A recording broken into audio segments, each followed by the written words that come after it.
America is not a racist country.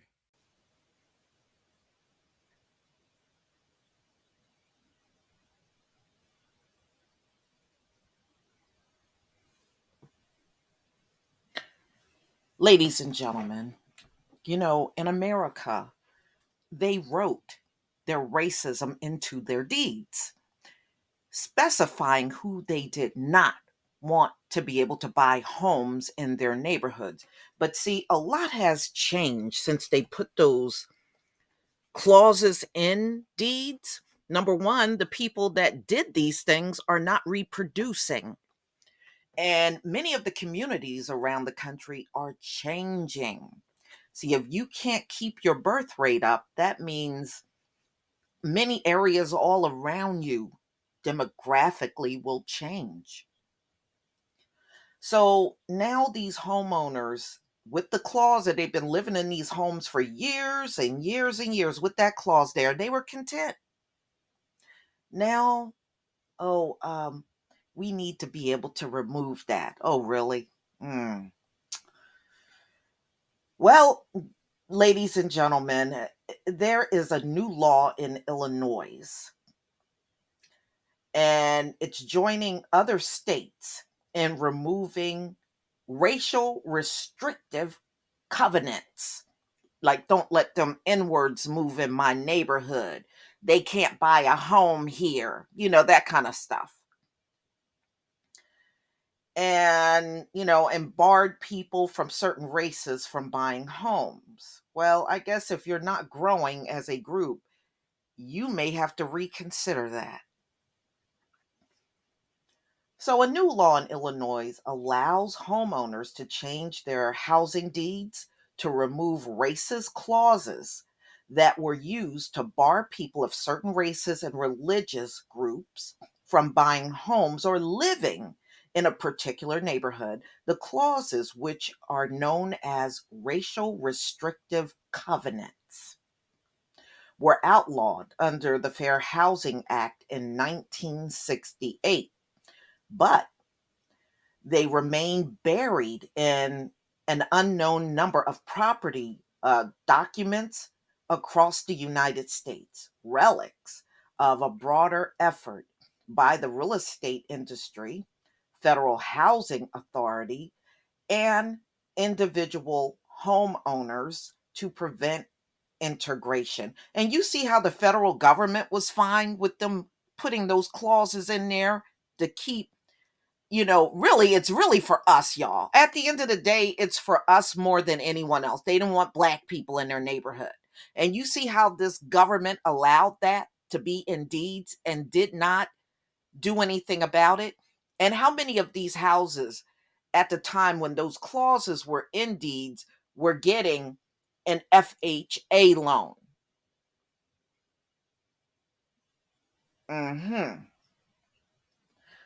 So, ladies and gentlemen, the clauses, they're now trying to get it out of deeds. Of course, they won't remove it unless the homeowner acts and decides to move it. And probably the majority won't remove it. And, they're saying that it may not be possible to remove the covenants from property records, prompting states such as Illinois to pass a law that streamlined the process. As of January 1st, homeowners in the state can submit their request to their county recorder to remove the covenants. The cost, $10. Mm, mm, mm. No, you just wrote how you really felt. Since 2018, at least 13 states have passed laws to make it easier to remove racial covenants from deeds. A bill to do so in New York is pending in the legislature. It just goes to show you, you know, when we discuss the things that are going on this channel, they got the nerve to come over here talking about some hate speech. But look at all the stuff historically they have done in this country. But see, it's all part of the rigging. When they want to do something like this, add a racial covenant into a deed, that's freedom of speech. That's freedom. They're free to do that. But if you say something about it, that's hate speech, and that's wrong for you to be talking about that. No, it isn't. No, it isn't. And it's not hate speech. If it wasn't hateful when it went in there, it's not hateful for me to talk about it. All right.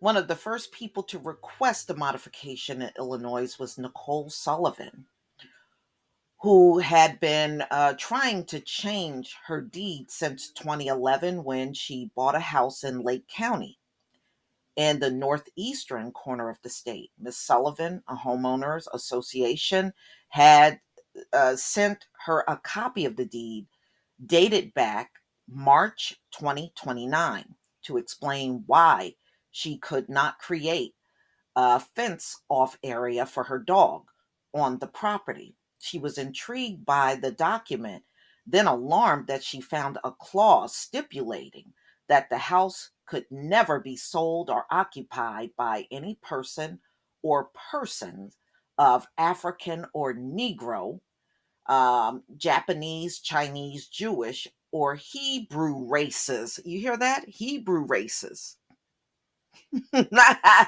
These people know who we are, y'all. Or their descendants. They got it written just like that. Hebrew races. If you are of a Hebrew race, you cannot have their house. I don't know why we would want your demonic house anyway. So, anyway, Miss Sullivan, who is white and a neighbor, tried to have the language removed, but kept hitting a roadblock. So eventually they approached the state representative, Daniel Ditek, hmm, a Democrat from Buffalo Grove, who with the Senator Adrian Johnson, also a Democrat from Buffalo Grove, sponsored legislation to allow changes in the Illinois General Assembly. Governor J.B. Pritzker signed the bill into law in July. Ms. Sullivan, 41, said that the law change was largely a symbolic victory and that there was much more to do to improve housing equity in her community and across the U.S., but hoped the law would help make her neighborhood more diverse. So, ladies and gentlemen, this is a systemic problem across America. I actually did this on my podcast a while back.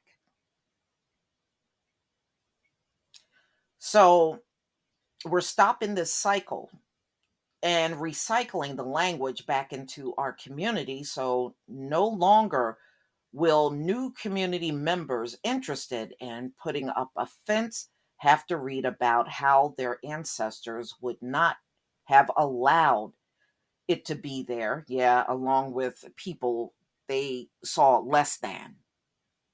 Mm.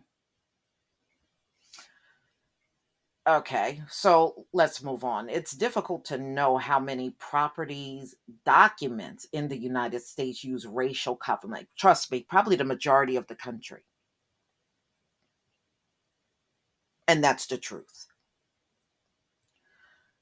And because they are in private agreements, there are local efforts underway in many cities and counties, including Cook County, to find and catalog these records. A study by Lake Forest College and Lake Forest, Illinois, found that by the late 1940s, more than 220 subdivisions in Cook County had created or adopted racial restrictive covenants. This subdivision is restricted to use by persons of the Caucasian race, read an agreement recorded in September 1946. This restriction shall not apply to domestic servants. So as long as you got a subservient job, you can go in and out of the community. Yeah, the slaves are allowed in. Nobody had filed to modify their property record in Cook County as of Wednesday afternoon. Sally Daly, the deputy clerk of communications for the Cook County Clerk's Office, said in an email. Chloe Thurston, an assistant professor of political science at Northwestern University in Evanston, Indiana, not Indiana, Illinois, said the use of the racial covenant expanded after 1917 Supreme Court decision that made it illegal for cities to designate neighborhoods for specific racial groups, but they did not apply to private contracts. Racial restrictive covenants were then used by realtors. Listen to this. Listen to this. Start looking at the history of these real estate agents and see if they were involved in this. So it says the covenants were then used by realtors, federal housing authorities, your FHA, to prevent integration. Now, how many of these real estate agencies that are around now were there back in the early 1900s? Oh, I want to see what their history is. Were they involved in this? Sound like they were. Okay, in 1927, Nathan William McChesney, a prominent lawyer, wrote a model racial restrictive covenant for the Chicago Real Estate Board that targeted only Black people.